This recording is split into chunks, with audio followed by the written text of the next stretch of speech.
Boa noite. Está gravando. Bem-vindos, bem-vindas, todos os estudantes, turma 2021, do curso de licenciatura em Ciências Biológicas. É uma alegria estar conectados com vocês para mais um encontro síncrono, né? Este é o nosso 7º encontro síncrono, né? Como eu estou dizendo, a gente já está perto do fim. E é isso aí, estamos perto do fim. Até porque hoje já falta um mês para o Natal, né? Então temos aí mais, se eu não me engano, 4 encontros síncronos apenas. Vai deixar saudade aqui dentro de casa, né? Vai ficar um espaço, tenho certeza, na quinta-feira à noite, vocês vão ficar aí chorando a saudade da física. Ei, dona Física. Bom, pessoal, falando bem sério agora, preciso relembrá-los, então, da nossa atividade avaliativa. Mandei um áudio lá no grupo, ninguém se manifestou, dizendo que entendeu, nem que não entendeu. Não deram nenhum joinha lá, né, que o pessoal da família faz. Mas a atividade avaliativa, então, tem a data de entrega prevista para amanhã, né, dia 26 de novembro, tá? 2 alunos já entregaram, mas tudo bem, não tem ninguém atrasado por enquanto. E a atividade avaliativa é você vir aqui na ATP2, estou explicando de novo? Sim, estou explicando de novo. E escolher 4 desses 6 exercícios aqui para tu mandar. Os que tu quiseres. Qualquer um. Quer os 4 primeiros, quer os 4 últimos, quer aleatório, fica à vontade. Quer evitar os dos gráficos? Tem um de gráfico, né? Professor, do gráfico não, então tá bom, não tem problema nenhum. E você manda de acordo com as instruções que tem lá na TCP1. É bonitinho, tem que mandar a foto, organizado, numerado. Não precisa mandar as questões, né? Fotos das questões, não, tudo bem, só das resoluções. Tem gente que me mandou numa folha de caderno, bonitinho. Outra mandou no sulfite, não tem problema também. Tem gente que mandou foto, um mandou foto, outro mandou PDF. Tanto faz. O importante é ter legibilidade. Existe essa palavra? Existe ilegibilidade, né? Existe, então, legibilidade. Me ajudem a te ajudar também, né, na hora da correção. Então, qualquer dúvida, vocês me procurem. Vocês têm meu contato, tem meu e-mail. O e-mail não é nada prático, eu sempre digo, né? Mas estamos à disposição de vocês todos aí. Vamos construir juntos esse componente, esse conhecimento aí, tá bom? Certo, gente? Alguma dúvida ainda resta sobre isso? Não? E o Vitor, deu uma travada na sua voz. Não foi mal. Por enquanto, sem dúvida não. Então, fechou. Então, qualquer coisa, vocês me procurem aí. Até amanhã, tá? A gente responde. Nem sempre responde imediatamente, mas respondemos.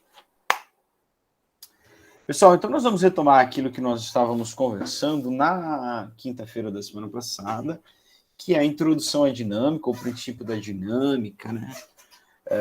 Nós estávamos entrando neste ramo da física que estuda a causalidade do movimento.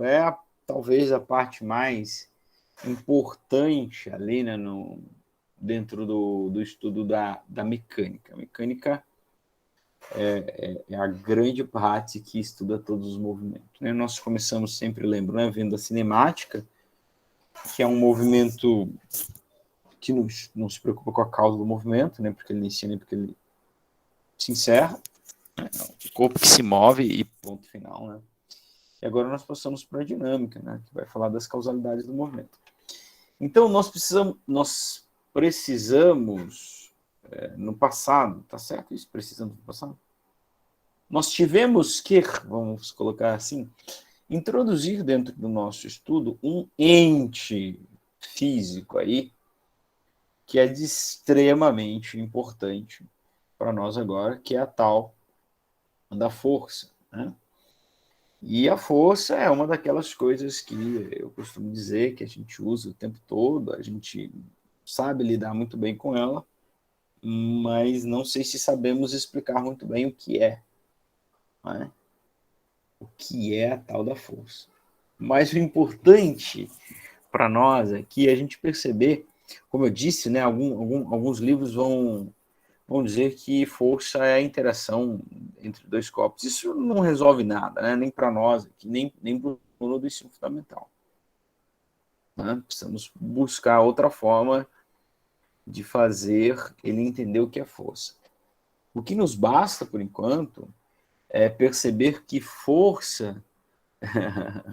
então, o Anakin Skywalker, Luke Skywalker lá, né? Eu não sou muito dos Star Wars. Aliás, eu não sou muito de ficção, né? Não sei se eu sou um físico meio estranho, mas não sou muito de ficção, não.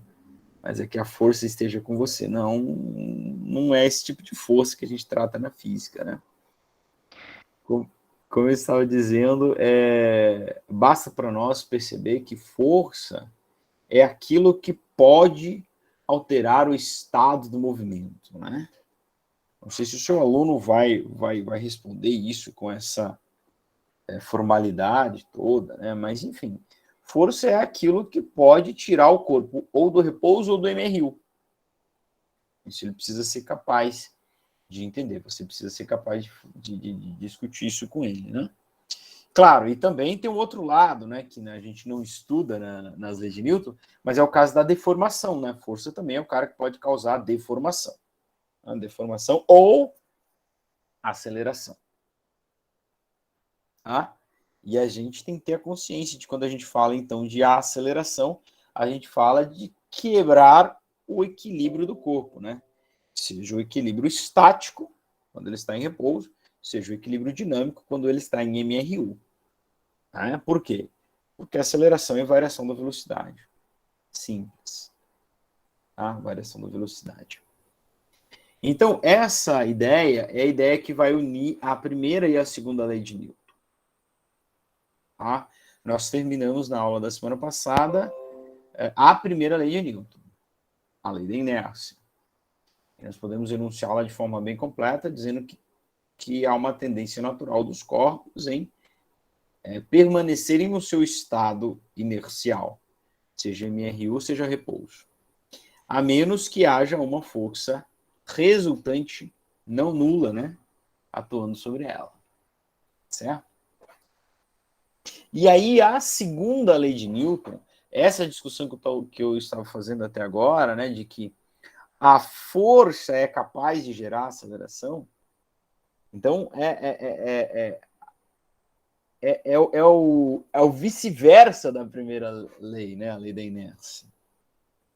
Certo? Porque perceba, né, a gente tem que ser capaz de ter ser capaz de ter habilidade, ótimo, né?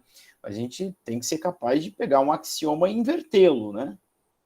Então perceba, prezados e prezadas, que se um corpo tende a permanecer em MRU ou em repouso, quando houver uma força resultante igual a zero, quando essa força não for zero, o que vai acontecer com esse meu corpo?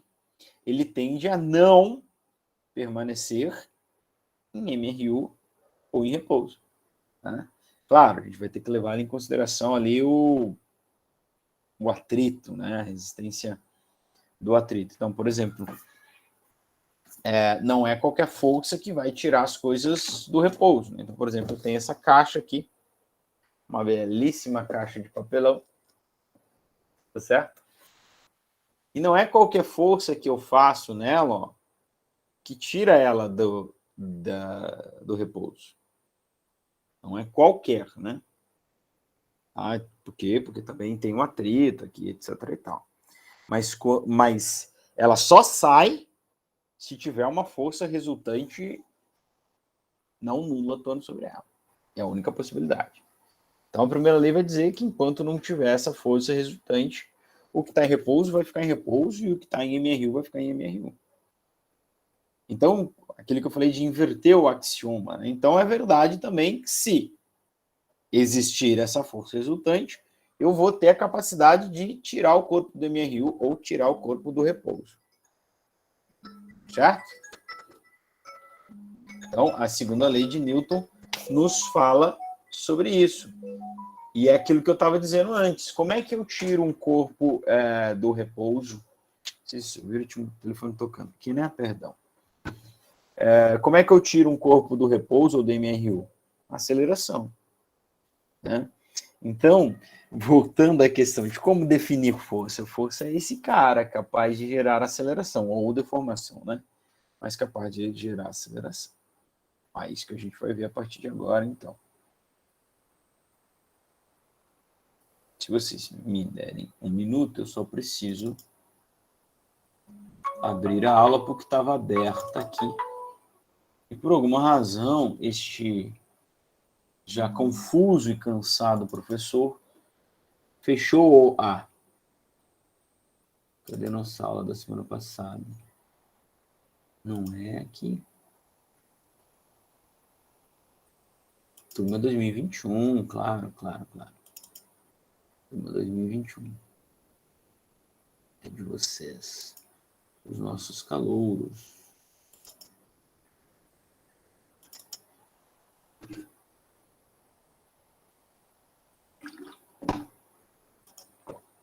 Agora vai. Está abrindo meu PowerPoint.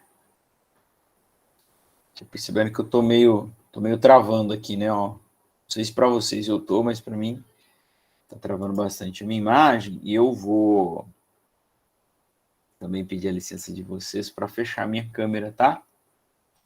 Porque vai sempre dar uma ajuda, né? Dar uma aliviadinha. Tá? É uma dica também para quem está usando o celular, né? Para assistir a aula, se desligar a câmera, ela roda mais liso. É verdade. Então, podemos começar por aqui. Foi mais ou menos, aliás, foi mais ou menos não, acho que foi o último slide da aula da semana. Opa, volta, esse aqui. Foi o último slide da aula da semana passada. Então, veja como a aceleração, a importância essa história da força gerando aceleração, está presente na primeira lei também, né? Força é o agente que altera a velocidade do corpo, vencendo assim a tendência natural de manter o seu estado de equilíbrio. Essa tendência natural é inércia, né? Então, se não houver nenhuma força, ou se houver mais de uma, mas elas de alguma forma se anularem, né? A força resultante for zero, a velocidade vai estar constante, o que quer dizer que ele pode estar em repouso, porque velocidade zero também é constante, ou em MRU. Tá bom? Então, o que vai acontecer se houver uma força? Perdão. Aqui tem alguns slides falando da primeira lei de Newton sobre os referenciais inerciais, né? Vocês lembram da gente ter discutido isso, dizendo, isso é um referencial, então é relativo e tal. Então, veja só. A primeira lei de Newton não faz distinção entre um corpo estar em repouso ou em movimento uniforme. O fato do corpo estar em um ou em outro estado depende do referencial do sistema de coordenadas. Tá? Então, um corpo em repouso e um corpo em MRU é a mesma coisa. Porque repouso é relativo. Lembra que nós falamos? Eu agora estou parado aqui na minha cadeira. Estou brincando de estátua agora. Vocês não estão me vendo, mas eu congelei. Estou em repouso? Não. Quer dizer, depende do referencial, não é? Se o referencial for qualquer corpo fora da Terra, ele vai me ver fazer os mais de 11 movimentos que a Terra faz junto com a Terra. Tá certo?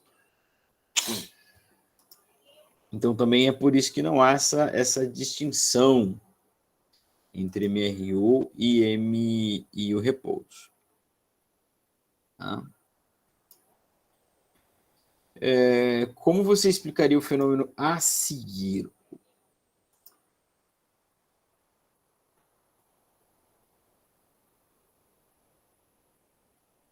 Então, veja que você tem uma animação que você não sabe, né, se ele está se movendo ou não. Tá? Se ele está se movendo ou não. algo estranho. Se o corpo estava em repouso em relação ao meu referencial, ele só poderia mudar de estado com uma força. Ele mudou de estado e eu não sei que força atuou, nem vi nenhum agente. Assim, nesse referencial, a primeira lei da inércia, a primeira lei de Newton, não é observado. Espera aí que eu acho que a gente pulou alguma coisa aqui. Deixa eu só liberar o acesso.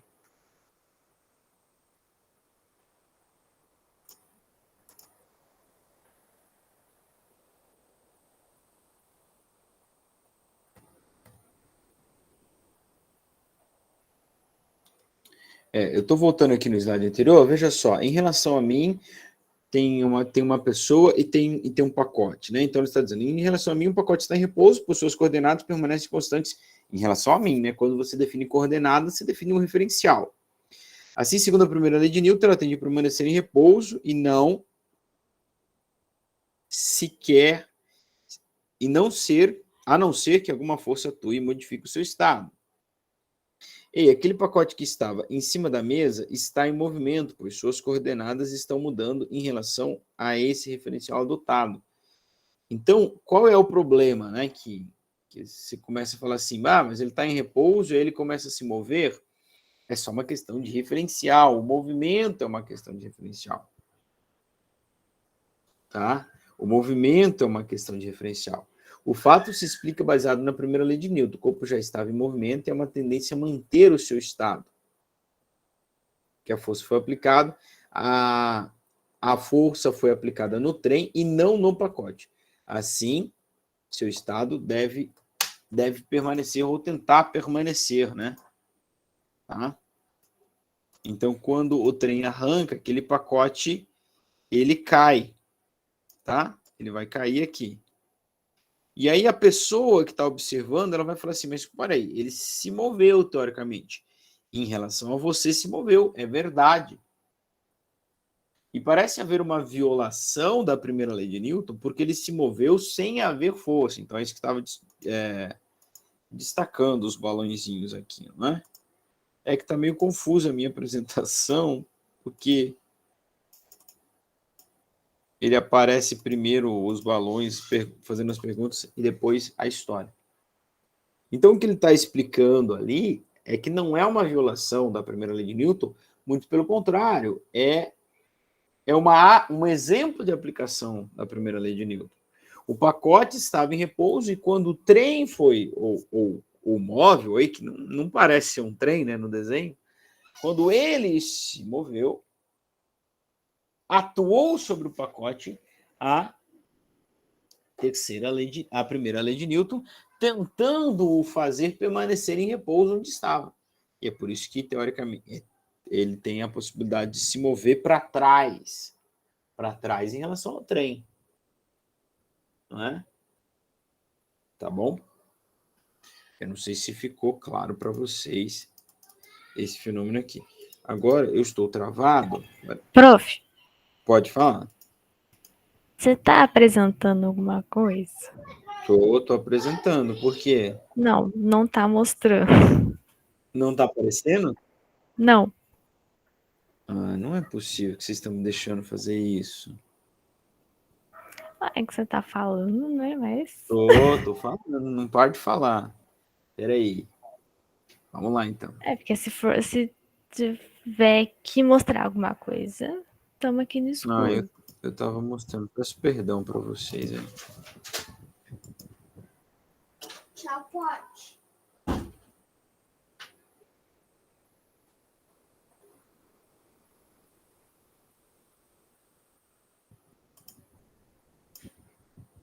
Vocês estão agora enxergando um slide? Agora sim. Luz no fim do túnel. Obrigado, viu? Obrigado e desculpe. Então, esse aqui é o primeiro slide que eu estava apresentando para vocês, né? Falando que a força, se a gente altera a velocidade, né? Então, se a força resultante for zero, se não houver nenhuma, ou se houver mais de uma e ela de alguma forma se anular, a velocidade vai ser constante, que quer dizer repouso, que repouso é velocidade zero, também é constante, ou não deixa de ser constante, ou MRU, tá?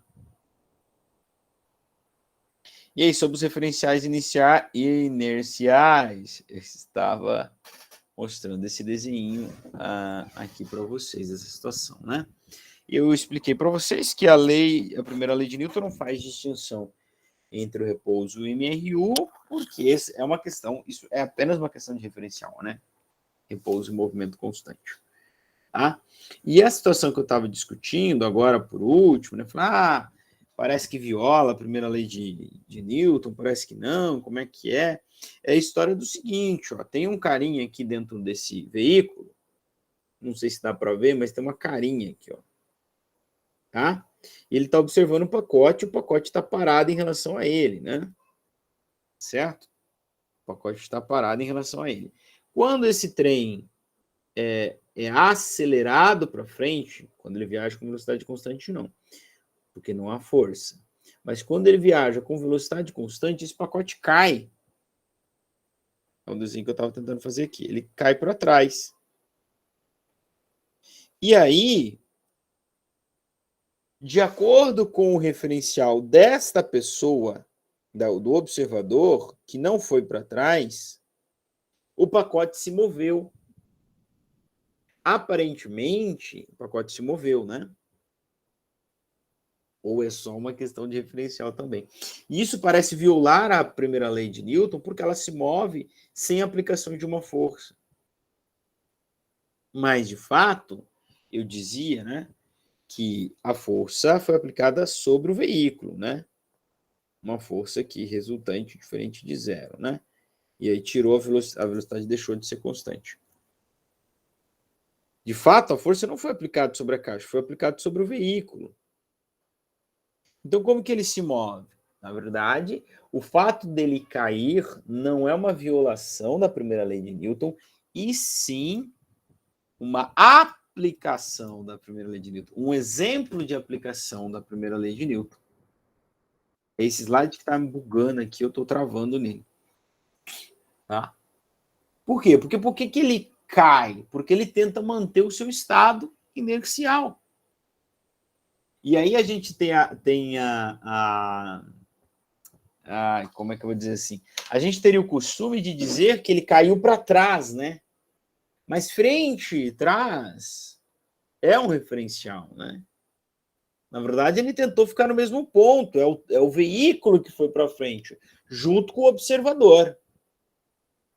Tá? E daí, se o observador está indo para frente ou é o pacote que foi para trás, é a mesma coisa. É só mudar o referencial. Tá certo? Ai, ai. Ah, consegui. Graças a Deus. Então, os referenciais, eles podem ser de dois tipos, os inerciais e os não inerciais. O referencial só é considerado inercial se estiver em equilíbrio. Isso pode ser um MRU, tá? Não precisa estar parado. Ou seja, não possuir aceleração. As leis de Newton somente são válidas para referenciais não inerciais. Se tu aplicares as leis de Newton e tomar como referencial um corpo que está sendo acelerado, você vai ver a violação delas, tá? Isso é uma coisa bem, bem profunda, né? Bem interessante.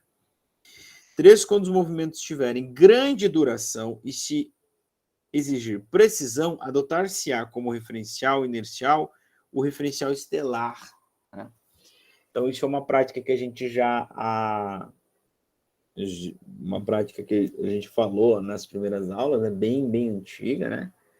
Você estudar as estrelas e usá-las para se localizar, né?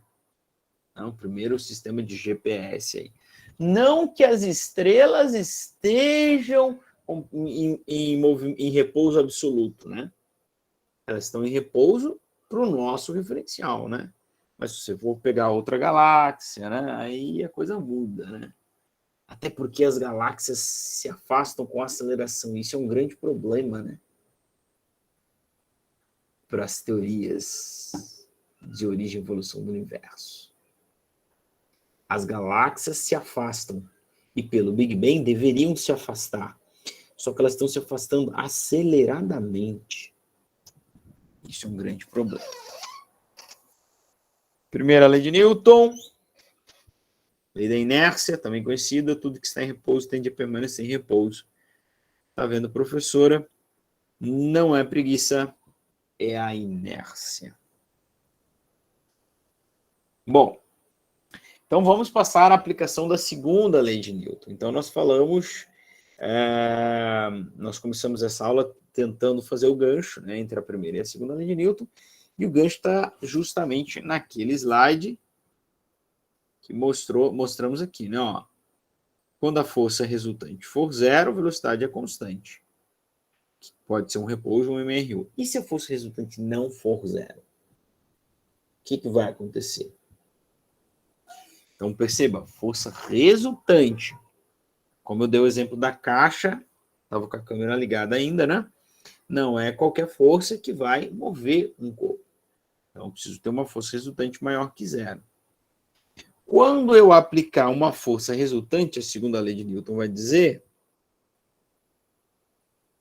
em um corpo, ou seja, algo que tenha massa, quando eu aplico uma força...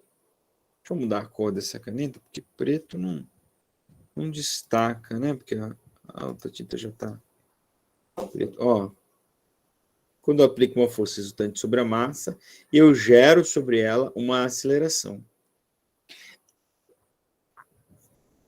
E esta aceleração é a proporção entre a força e a massa, né? É a razão entre a força e a massa. Tá?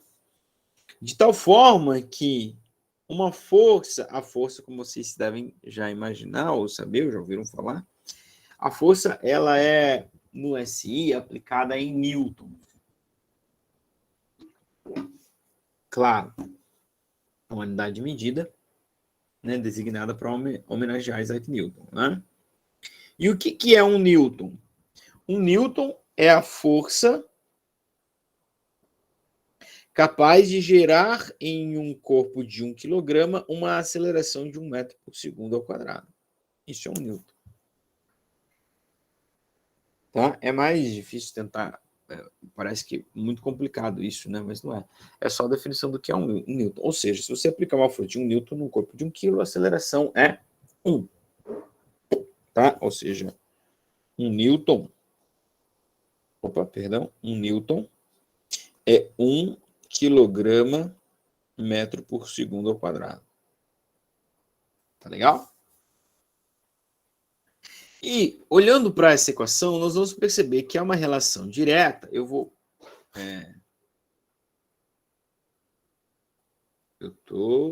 Peraí que eu estou bugado aqui, peraí.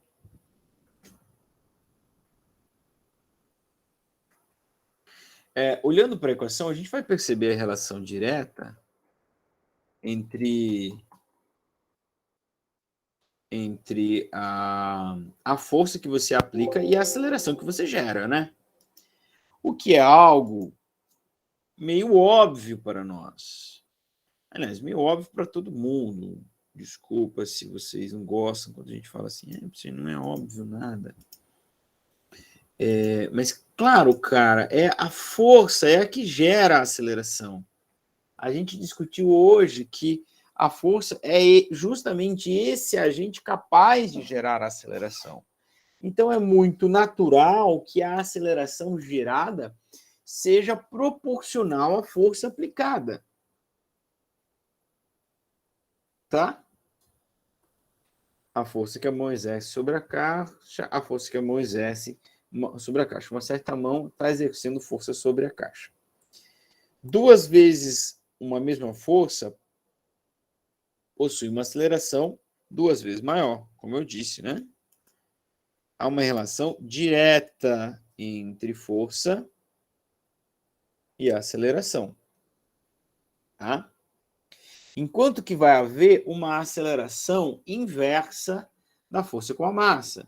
Se eu estou aplicando a mesma força e eu dobro a massa, eu causo uma aceleração que é metade. Se eu aplico uma mesma força e triplico a massa, eu causo 1/3 da aceleração. Ou seja, há uma relação inversa entre força, entre massa, a equação é essa aqui, né? Força resultante é massa vezes a aceleração. Então, há uma relação diretamente proporcional entre força e aceleração, como até não podia deixar de ser. E há uma relação inversa entre massa e aceleração. Claro, quanto maior for a massa que tu queira aplicar aquela força, maior vai ser a aceleração que você vai gerar. E o contrário também é verdade. Quanto menor for a massa, maior vai ser a aceleração. Tá?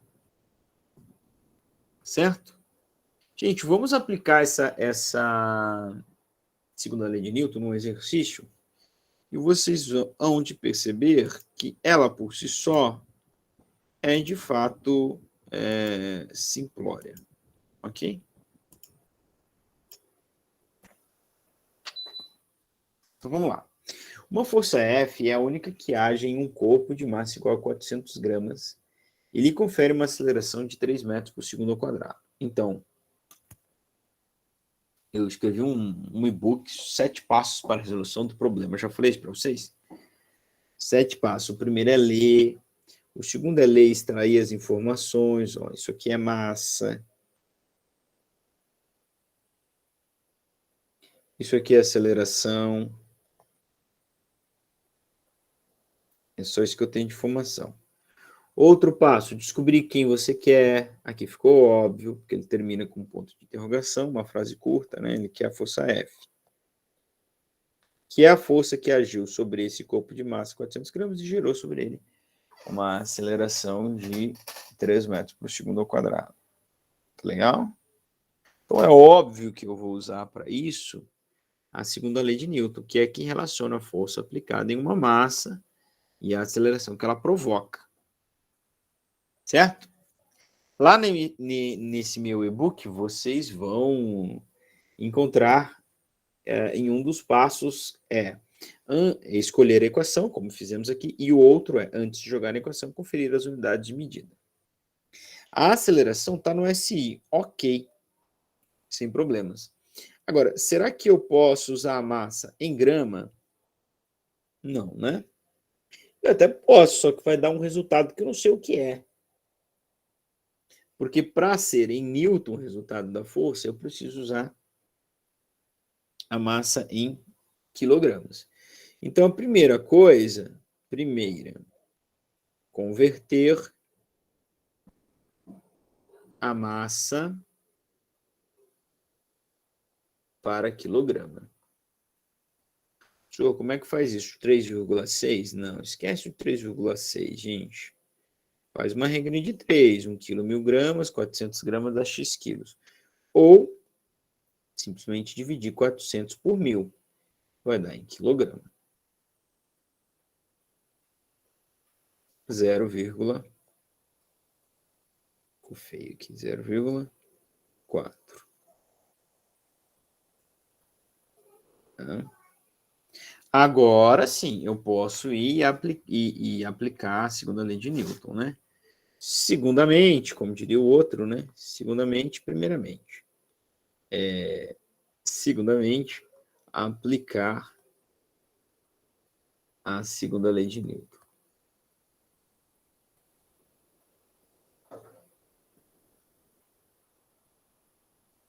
Então, quem é a segunda lei de Newton? Força resultante igual a massa vezes a aceleração.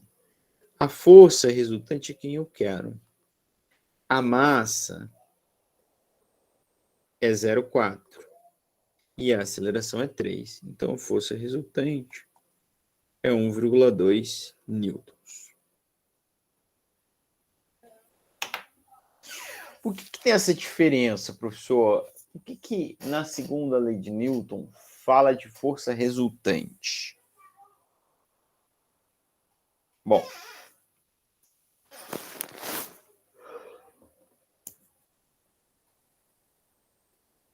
vamos abrir um parênteses aqui. Acho que já está no próximo slide aqui, ó. Força resultante. Não, aqui. aqui, a gente vai...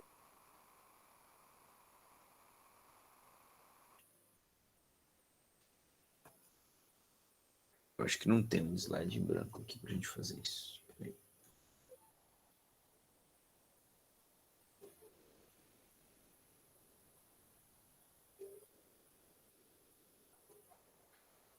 Eita, mano.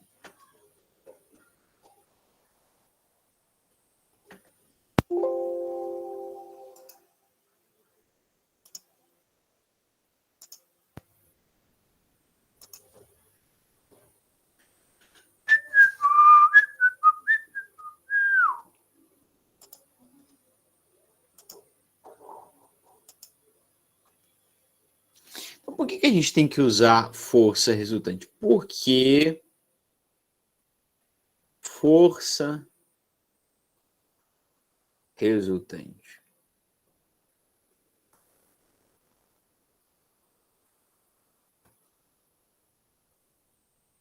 Então, imagine que você tenha um corpo aqui.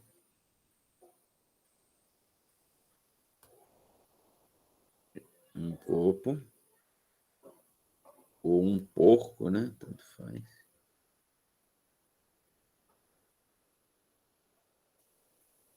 E vai ser aplicado sobre ele na horizontal para a direita uma força F1 igual a 20 newtons. Na horizontal para a esquerda, uma força F2 de 20 newtons. Como vocês são bem espertinhos, se eu perguntasse para vocês qual vai ser a aceleração desse corpo, vocês saberiam me dizer? Em outras palavras, eu poderia perguntar: esse corpo vai se mover? Não. O que quer dizer que a aceleração dele, nesse caso, é zero. Professor, mas como pode a aceleração ser zero se tem forças atuando sobre o corpo? Pois é, meu amor. Ou minha amor, né? Para ser bem inclusivo. É que a segunda lei de Newton fala de força resultante. Ela é capaz de gerar aceleração em um corpo de massa m. E no caso desse corpo, essas duas forças se anulam, porque elas são iguais, têm mesma direção e sentido oposto. Então, a força resultante, neste caso aqui, ó, a força resultante é zero. Tá? Então, é por isso que a segunda lei de Newton vai falar em força resultante. Ah, professor, mas e se elas não fossem iguais? Tem essa possibilidade também, né? Um é 30 e o outro é 20. Tudo bem, você teria que calcular a força resultante aí. E é ela que vai gerar a aceleração. Ah, não é a força maior? Não, nem a menor. É a resultante. Tá? Bom, professor, e quando tiver essa situação que o senhor falou, uma for 30 e outra for 20, ou seja, elas não se anularem, né?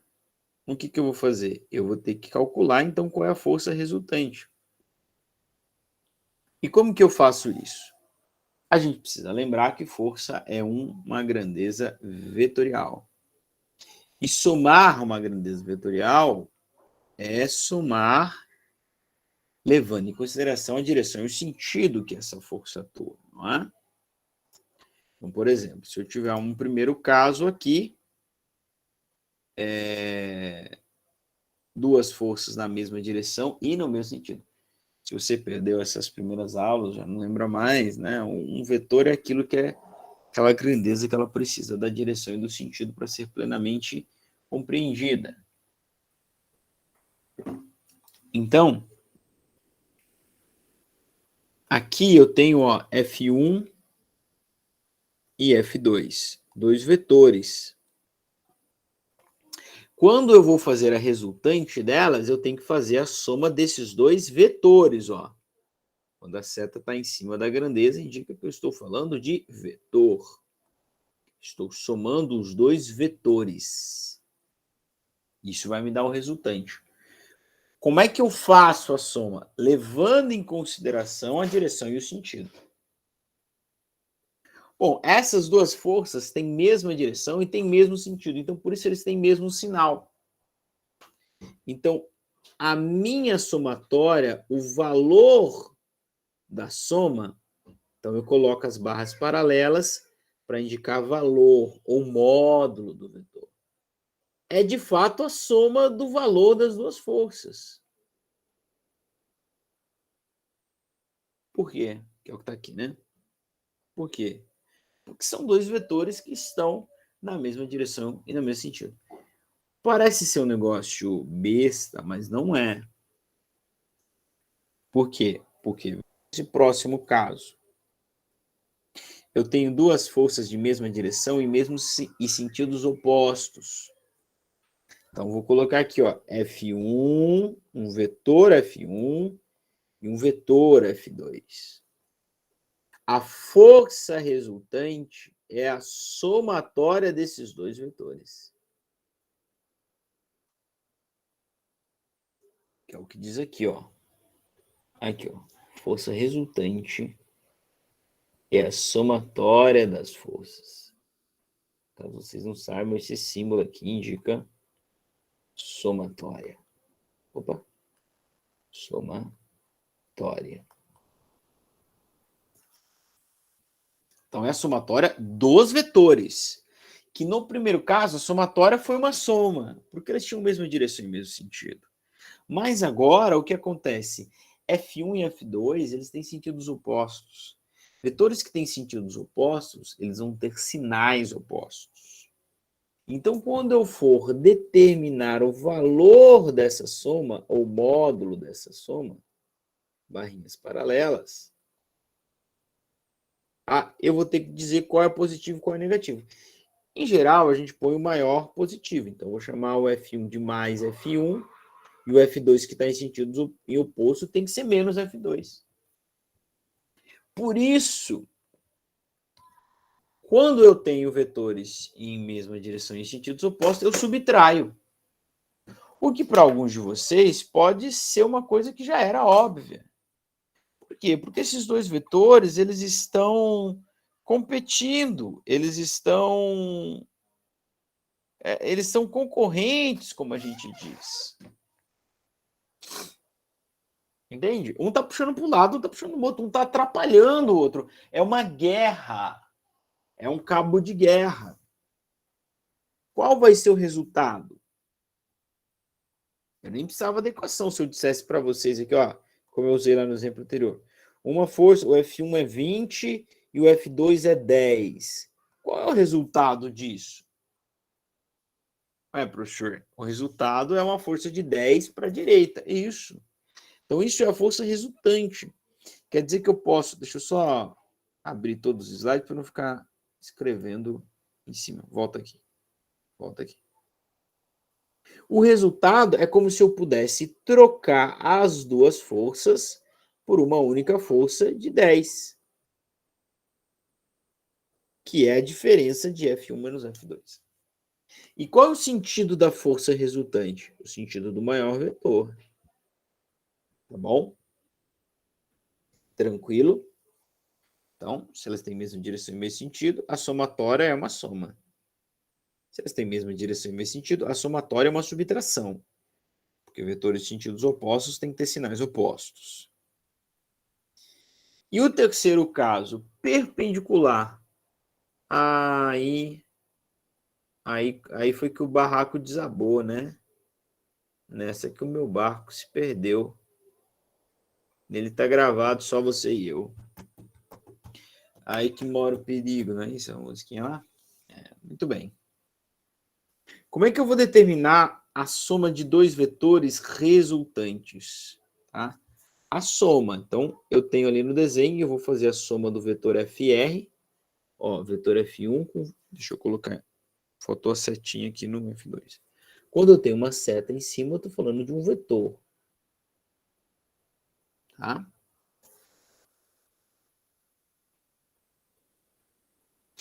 A somatória do vetor F1 mais o vetor F2... Opa!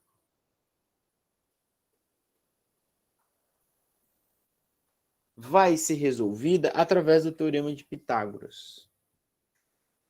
Minha gente, vocês acharam que não iam mais usar o Teorema de Pitágoras na vida de vocês? Tá aí para usar, né? Mas como diz o Clóvis de Barro, né? Não sei se vocês já viram esse vídeo dele. Pitágoras já fez o teorema, você só tem que aplicar. Difícil é fazer, né? Ele fez do nada, ele pegou e fez do nada. É só se sentar e aplicar o teorema do cara. Mas, professor, por que dá o teorema de Pitágoras? Porque é o seguinte, meu amor. Quando você tem uma força, como esse exemplo, deixa eu colocar um slide aqui para nós, para a gente desenhar, com liberdade relativa, também é liberdade, né? Até porque só existe liberdade relativa.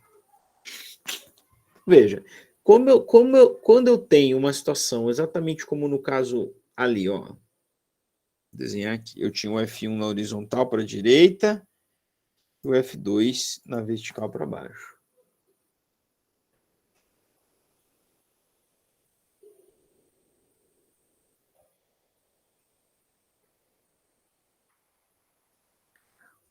A força resultante é um vetor por aqui, ó. Tá? Essa é a força resultante.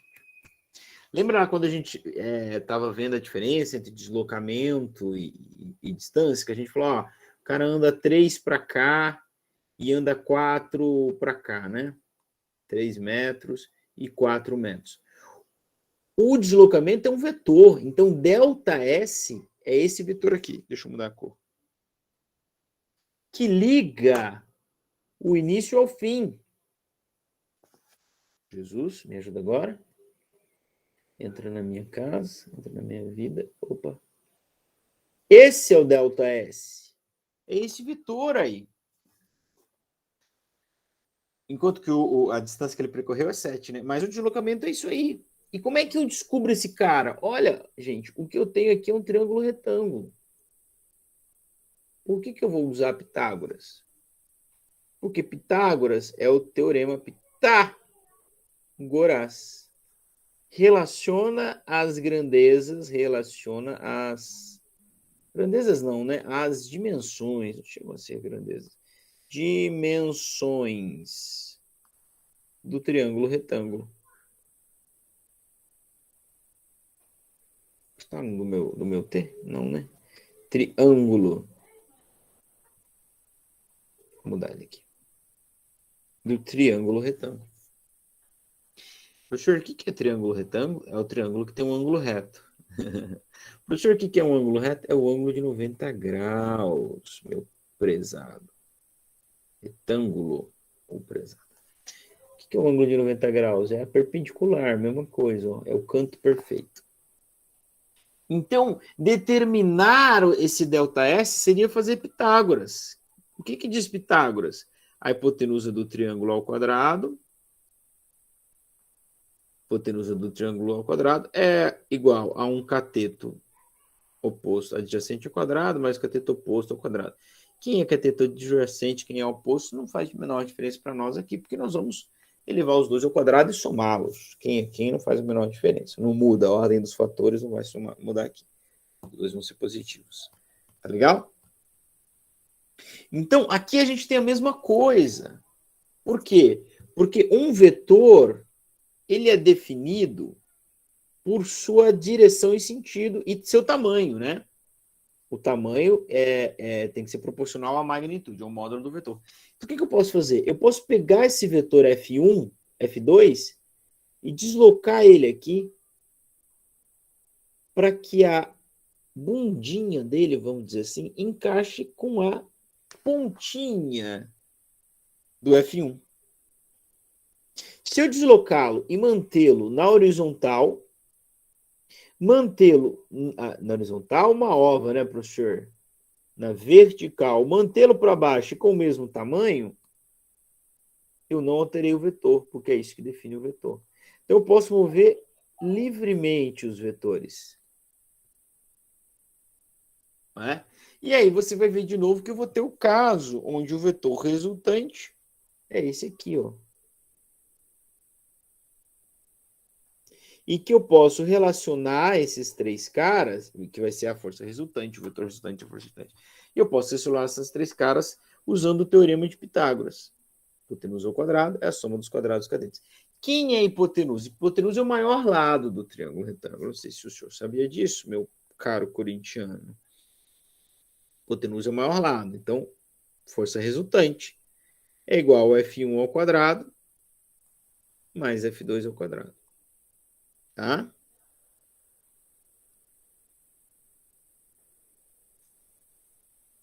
Então, quando eu tenho vetores perpendiculares, a soma deles, o valor do vetor soma, se dá pela equação do Pitágoras. O desenho do vetor soma se dá fazendo o que eu fiz aqui. Você pode, é uma das formas, né? Você pode deslocar o vetor até que a bundinha do segundo, com todo respeito, encaixe na pontinha do primeiro. Aí tu somou o vetor. Tu encaixou ali e o vetor resultante sai do início do primeiro até o final do segundo. Tá? Isso é uma das formas. Quando a gente chegar no exercício, a gente pode ver uma outra forma de somar os vetores. Bom, vamos de aplicação. Vamos agora, por exemplo, 2.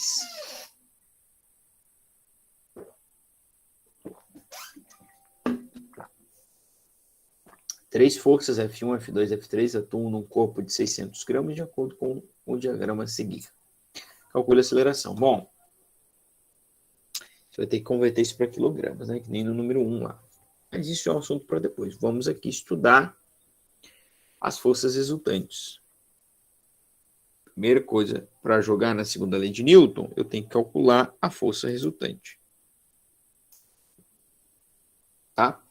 Bom, gente, qual é o lance? Eu tenho um vetor para a direita e dois vetores para a esquerda. A força resultante vai ser a somatória do vetor F1 mais do vetor F2 mais do vetor F3. Como eles estão na mesma direção, todos são horizontais, eu só vou ter que, para descobrir o valor dessa soma, fazer a aplicação dos sinais. O que é fazer a aplicação dos sinais? Definir qual lado é positivo, qual que é positivo, qual que é negativo. Isso é definir um referencial.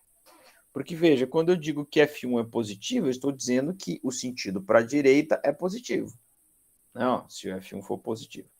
E, automaticamente, F3 e F2, que são negativos, que são opostos, serão negativos. Professor, eu posso fazer o contrário? Pode. Você pode dizer que F3 é positivo? Automaticamente F2 é positivo, porque tem o mesmo sentido. Você está dizendo que para a esquerda é o sentido positivo. E automaticamente também o F1 é negativo, porque ele está no sentido oposto. Então lembra, tá? Que é toda uma questão de referencial. Tá, bom. É um caso mais simples, por quê? Porque eles estão na mesma direção, então só tem que fazer isso. Colocar o sinal na conta. Então, o módulo do vetor resultante, ou o valor, né? O vetor resultante. O que eu vou fazer? Eu vou chamar esse cara de positivo. O F1 eu vou chamar de positivo, então vai ser F1 positivo, menos F2, que vai ser negativo, que está no sentido oposto, e menos F3, que também está no sentido oposto, na mesma direção, o sentido oposto vai ser negativo. Tá? Então, a minha força, o meu valor, deixa eu fazer isso aqui um pouquinho mais para cima, só para caber aqui no mesmo slide. Ó. Então, o módulo do vetor resultante, força resultante, é F1 menos F2 menos F3. Então, isso vai ficar assim, ó. 18 newtons menos 9 menos 12. 12, como diria o outro, não é? Tudo bem? Então, vamos fazer essa conta e achar a força resultante, ou o valor da força resultante, tá?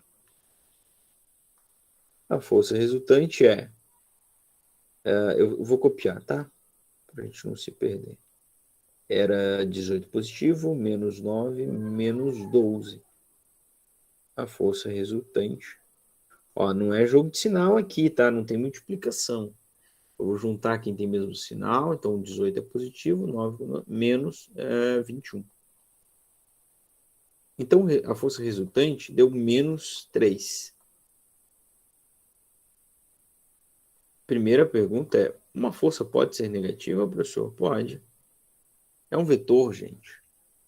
O que significa ser negativo? Significa que está no sentido contrário. Contrário é que a orientação. Vocês não disseram que, ou nós não dissemos que o F1 era positivo? Sim. E o resultado deu o quê? Negativo? Então é porque o resultado é no sentido contrário ao do F1. Nós não dissemos que o F2 e o F3 é negativo? Sim. E o resultado não deu negativo também? Então a força resultante tem a mesma direção e sentido de F2 e F3. Então força de 3 newtons na horizontal para a esquerda. Então, calcular a força resultante é dizer que eu posso trocar todas as forças do corpo por uma única força só. Pequenininha, né? Ó, de 3 newtons apenas. Atuando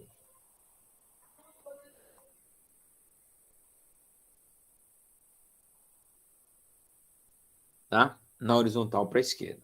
Porque ela deu negativo.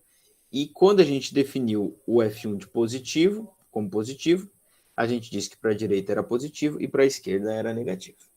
Tudo bem? Bom, aí só falta então agora calcular a aceleração do corpo. Então, primeiro nós calculamos aqui, vou escrever aqui, ó, primeiro, calcular a força resultante. Agora podemos calcular a aceleração. Segundo,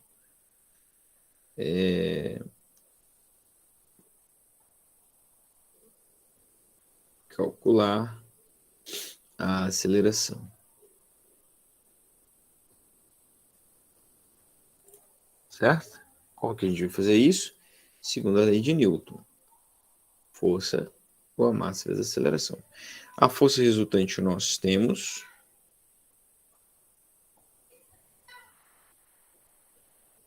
é menos 3 newton. A massa a gente tem é 600 gramas, tá? Então, de novo, a gente vai ter que fazer o mesmo esquema e converter essa massa a converter.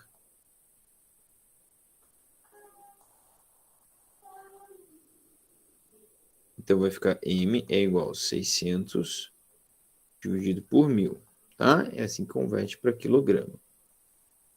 Quem já está ligado aí sabe que dá 0,6 kg. Não precisa nem fazer a conta, né? 600 gramas, 0,6 kg. Tudo bem? Meu bem? Tranquilo, Murilo. Então vamos aqui aplicar agora finalmente a segunda lei de Newton. A força resultante é menos 3, a massa é 0,6. A aceleração é A. E o que a gente vai fazer? Vamos fazer o que fazemos todas as noites. Isolar a incógnita, né? Ou todas as quintas, né? Quem é incógnita? É o A. Então, eu vou mandar esse cara para o lado de lá.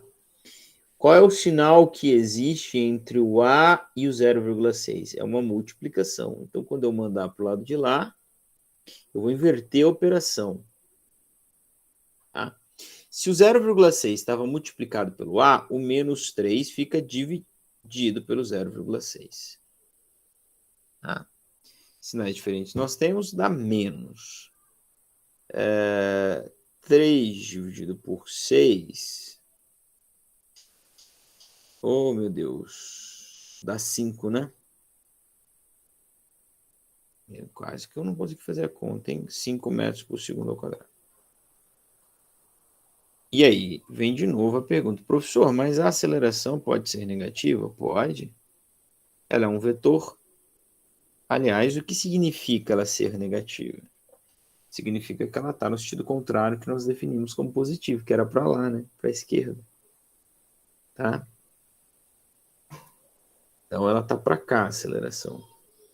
Claro, a aceleração ela vai estar na mesma direção e sentido da força resultante.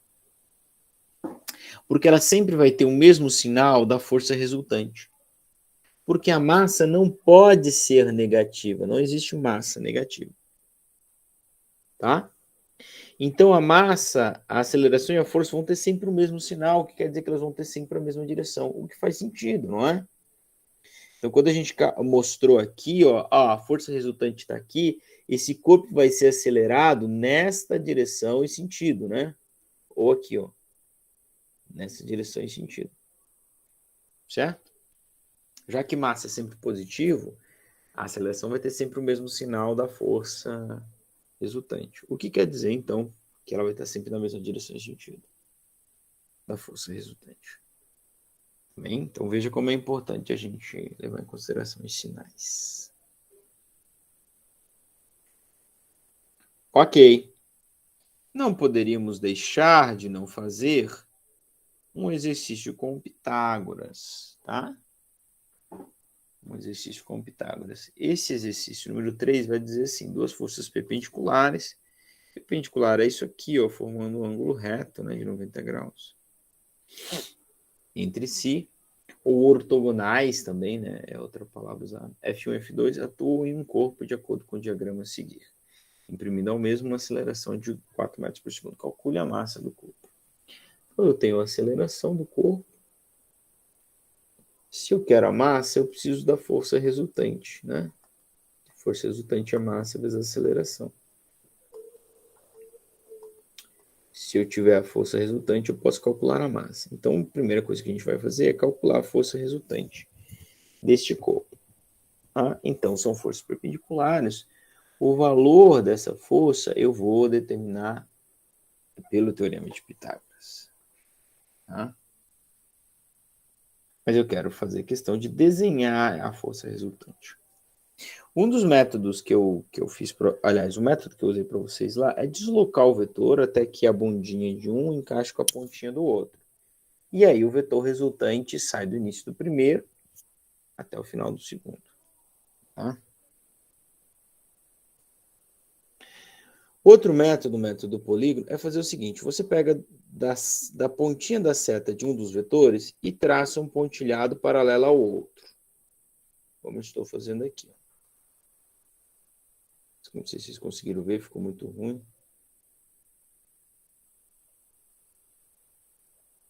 Vou fazer um pontilhado maior aqui.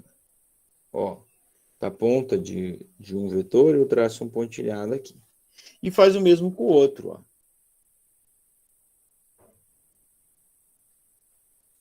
Tá?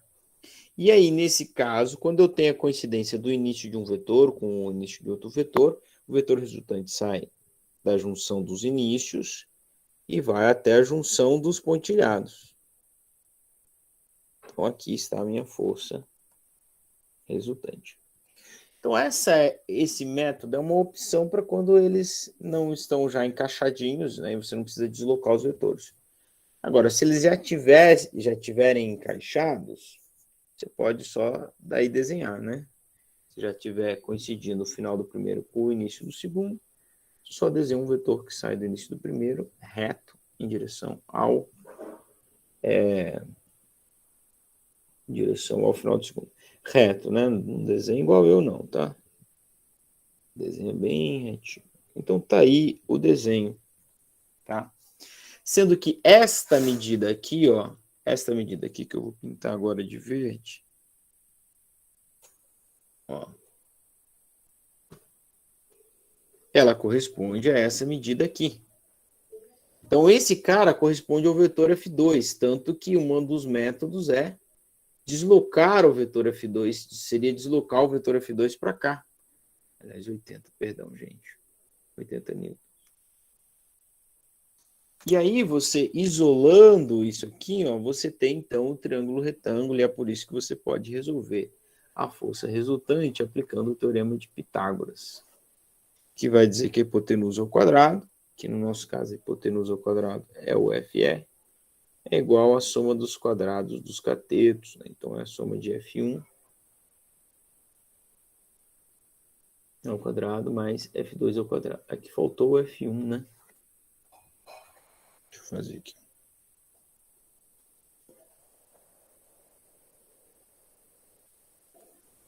Certo?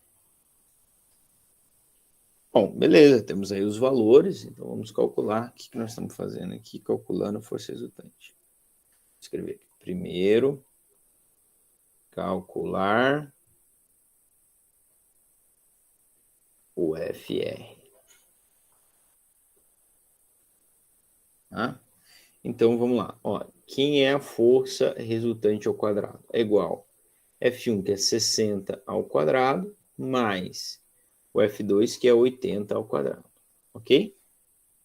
Então, tomem cuidado. Antes de qualquer coisa, façam o quadrado que está para fazer, né? Para depois poder somar. Força resultante eu não posso levar ao quadrado, porque eu não sei quem ela é. 60 ao quadrado é 6 ao quadrado, que é 36, e dobro o número de zeros, 3.600. 80 ao quadrado é 8 ao quadrado, que é 64, e dobro o número de zeros. Certo? Agora eu posso somar. Então, a minha força resultante ao quadrado dá 10.000. Isso aqui é a força resultante? Não, amor, é a força resultante ao quadrado. Não pense que é a força resultante. Você tem que desconfiar das coisas, viu? Vocês todos. Uma força era 60, outra força era 80. A resultante deu 10.000? Que multiplicação mágica é essa que aconteceu na força aí, poxa? É uma coisa de doido, né? Não, isso não é a força resultante. Isso é força resultante ao quadrado. Mas eu não quero força resultante ao quadrado, eu quero força resultante. Então, eu vou isolar minha incógnita, mandando o quadrado para o outro lado. Esse quadrado, quando ele for para o outro lado, ele vai inverter a sua operação. E o inverso de se elevar ao quadrado é extrair a raiz quadrada. Tanto que algumas formas de se enunciar o Pitágoras é já dizer que a hipotenusa ao quadrado é a raiz quadrada da soma dos quadrados dos catetos. É uma outra forma de dizer também. Bom, e a raiz quadrada de 10.000 é mais ou menos 100, tá? Mais ou menos 100. Como assim mais ou menos, professor? Bom, vocês são futuros professores, né? São do ensino superior. Vocês sabem que quando eu elevo um número negativo ao quadrado, dá positivo, não é? Então, quer dizer que a raiz quadrada de 10.000 é mais ou menos 100. Porque fazer mais 100 ao quadrado dá 10.000. E fazer menos 100 ao quadrado também dá 10.000. Agora, lembre-se que a gente está falando de um vetor. Então, isso aqui vai definir para nós qual é o sentido. Tá? É só um sentido. A gente não definiu sentido positivo aqui para nenhum, né? A gente disse que positivo era para lá, positivo era para lá, então provavelmente positivo é para cá, no sentido que está essa seta aqui, ó. Tudo bem? Tá? Então lembre-se, raiz quadrada de qualquer número dá sempre mais ou menos. Raiz quadrada de 9, mais ou menos 3. Tá? Bom, agora nós podemos calcular a massa do corpo, né? Por quê? Porque a gente calculou a segunda lei de Newton.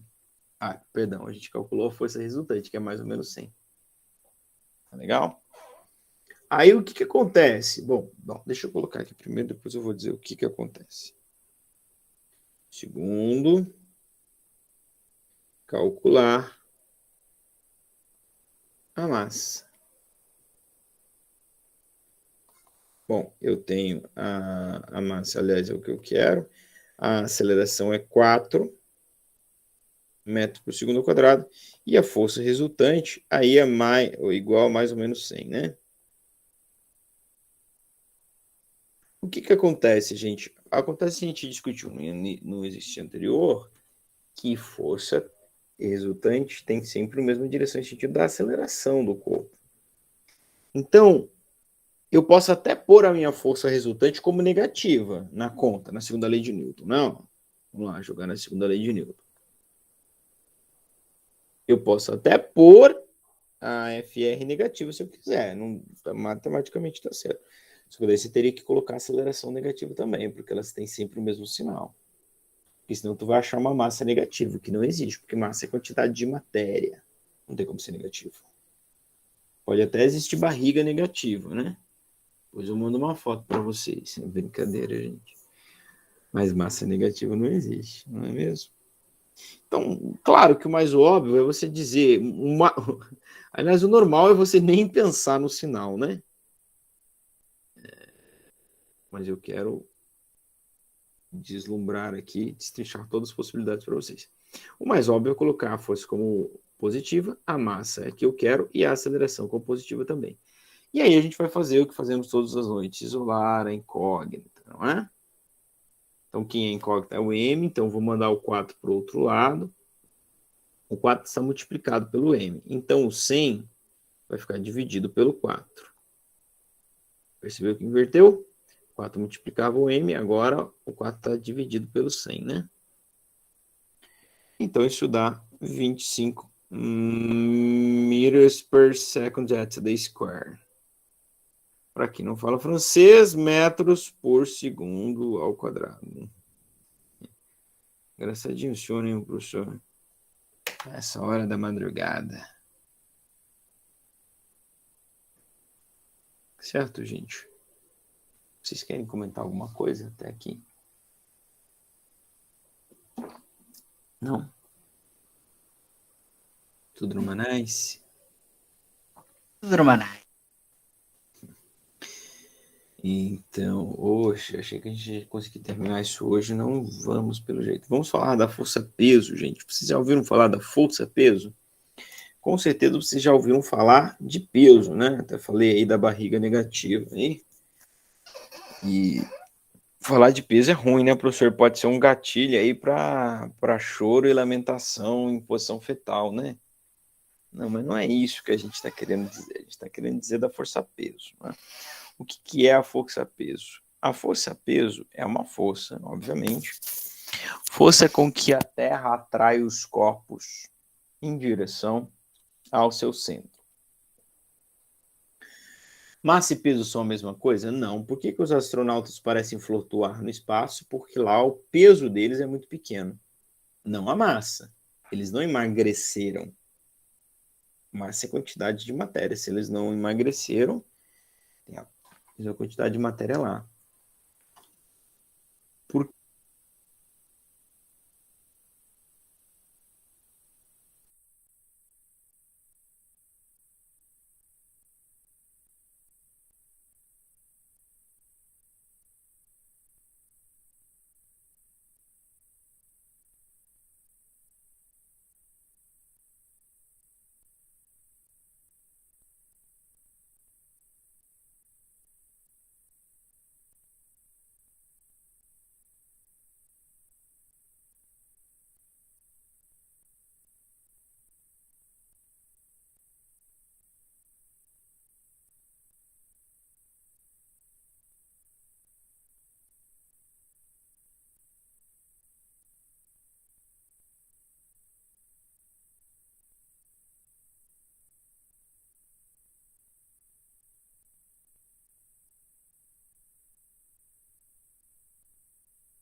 Que trava?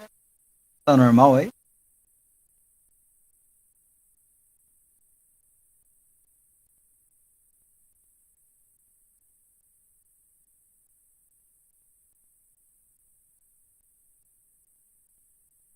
O professor saiu?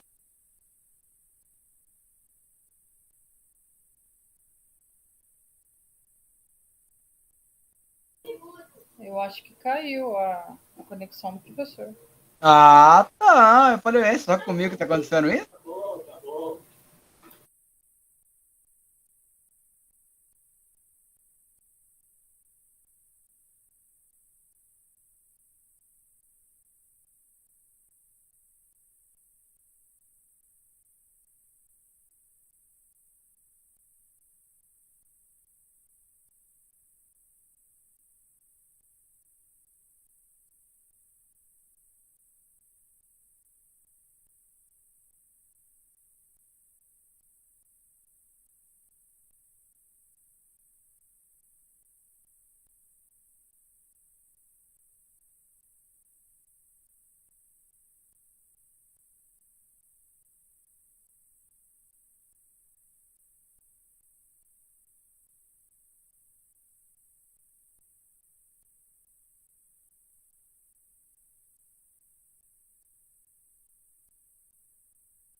Alguém chama ele no WhatsApp lá, dá uma perguntar pra ele, pode ter alguma coisa.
Aguardando por aqui, tá no horário, eu vou fora, tá?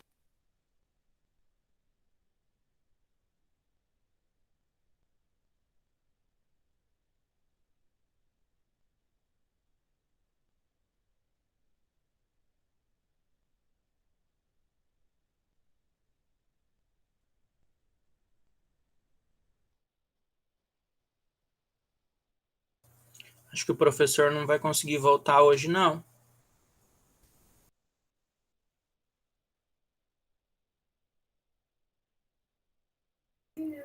Pelo jeito tá complicado, ele sumiu?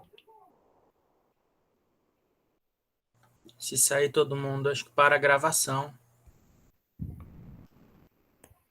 Ah, é.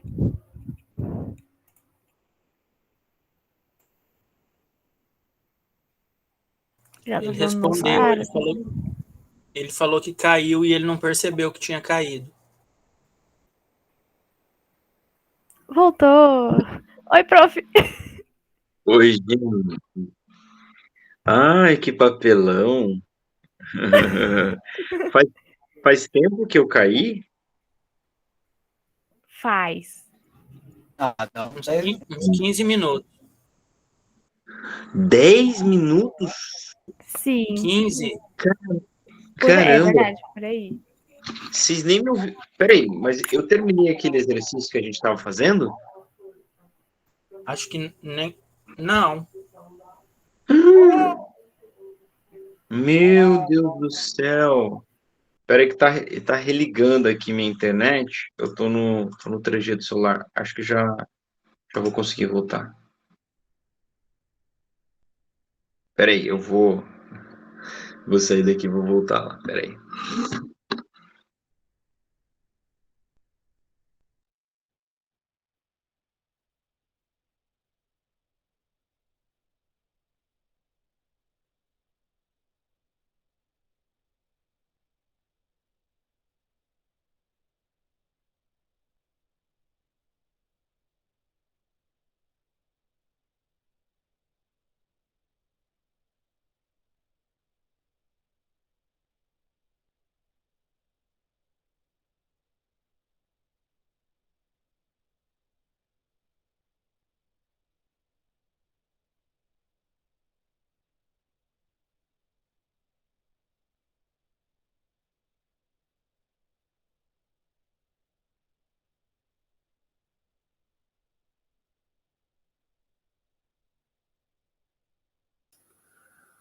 Oi, gente, perdão. Agora eu tava aqui falando com o microfone desligado.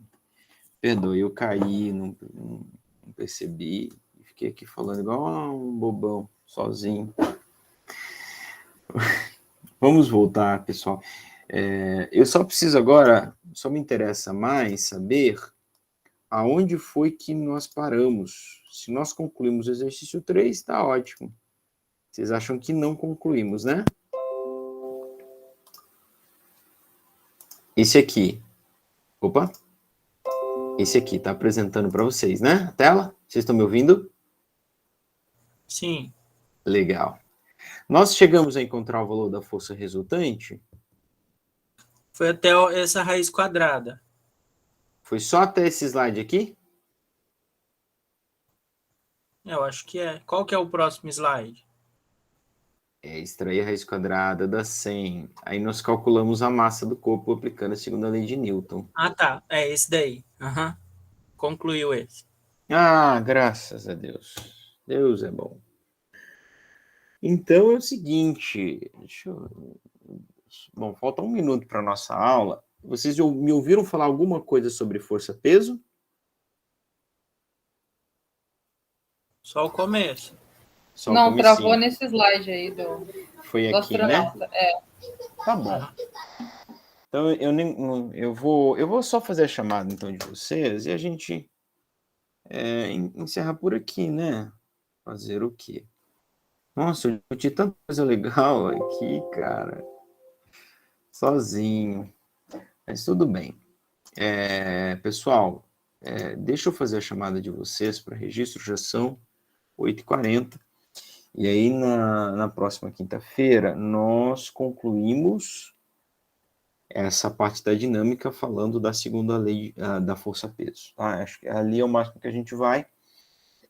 E a gente já vai buscando outros componentes que fazem parte, né, da nossa ementa aqui, tá? Se alguém estava aqui na sala e acabou saindo, se vocês puderem me avisar, eu agradeço, tá? Agora estão conectados a Ana Lima, a Anaína, o André, a Brenda, a Cristiane, a Daniela, a Ellen, o Luan, o Rodrigo, a Vera, o Vitor e a Viviane. Vocês têm registro de alguém que saiu ou não?